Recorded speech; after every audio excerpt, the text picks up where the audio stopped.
Today I am going to be explaining what you want to look for if you are getting a good vlogging camera.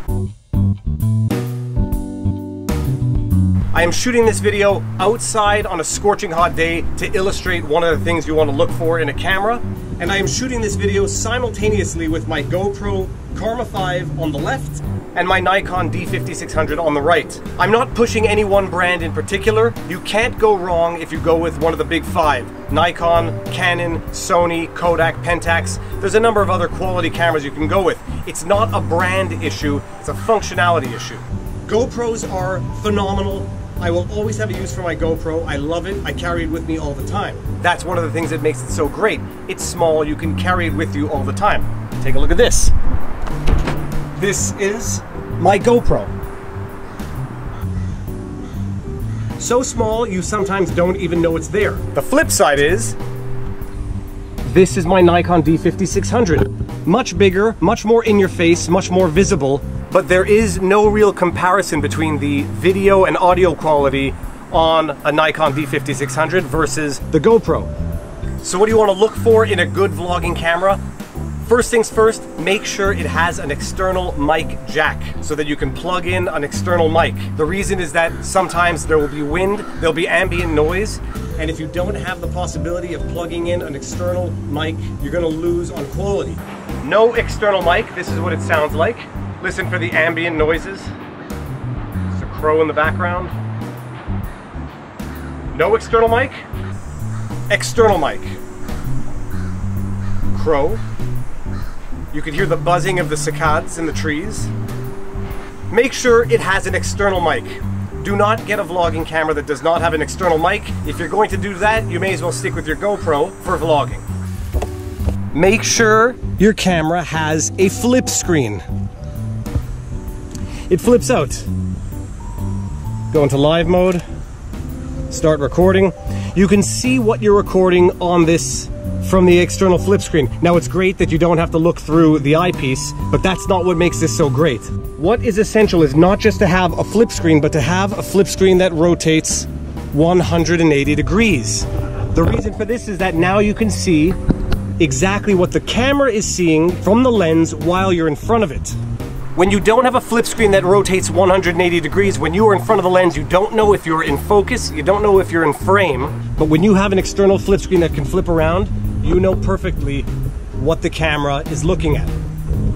The other thing that you want to try to get, to the extent that it's possible, is a flip screen with autofocus on the flip screen. Look how cool this is. I want to focus on my face, I just touch it. It focuses on my face. I want to focus on the fence behind me, I focus on the fence and I just touch the screen.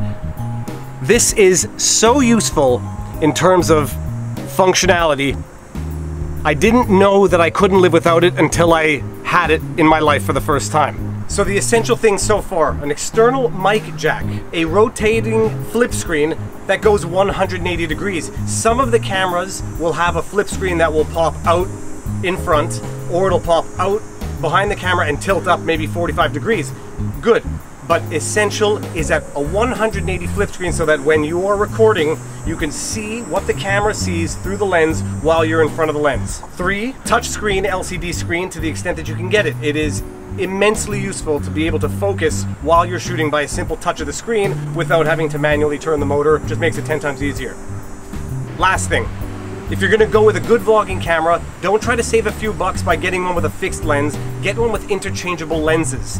The fixed mid-range zooms are great lenses, but they limit you. I went with a Nikon D5600 because I already had all of the lenses for my Nikon photography camera. So, for example, I could use my fisheye lens with my new camera.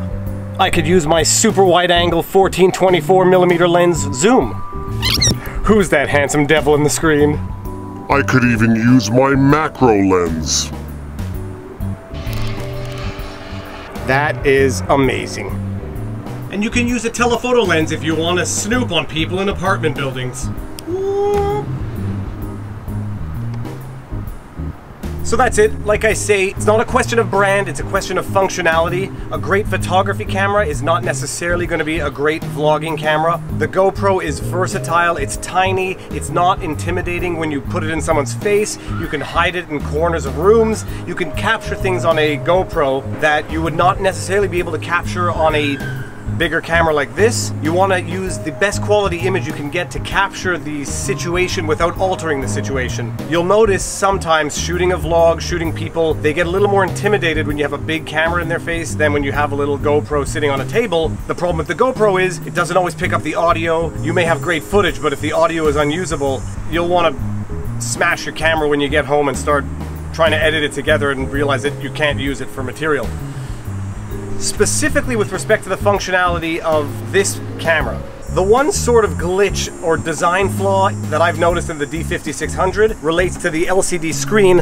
The problem here is that the external mic is positioned in such a way that when it's plugged in, you can't flip the screen around without partially rotating it to flip it back to the back. So when you flip it out here, if you want to get the front view, your plug gets in the way of flipping the screen around, so you have to close it a little bit, flip it there, then bring it in front. When the mic is not plugged in and the cap is closed, then you can flip it around freely. That's just the only inconvenience I've noticed, but you end up learning how to work around it. So, sweating like a pig, gotta go inside. Hope you enjoyed this. Be sure to like, share, subscribe, comment, whatever else people on the internet are supposed to do. Look at that. This is not because I'm out of shape or anything. It's hot. It is like 33 degrees and humid. Yeah, this is disgusting. Peace out.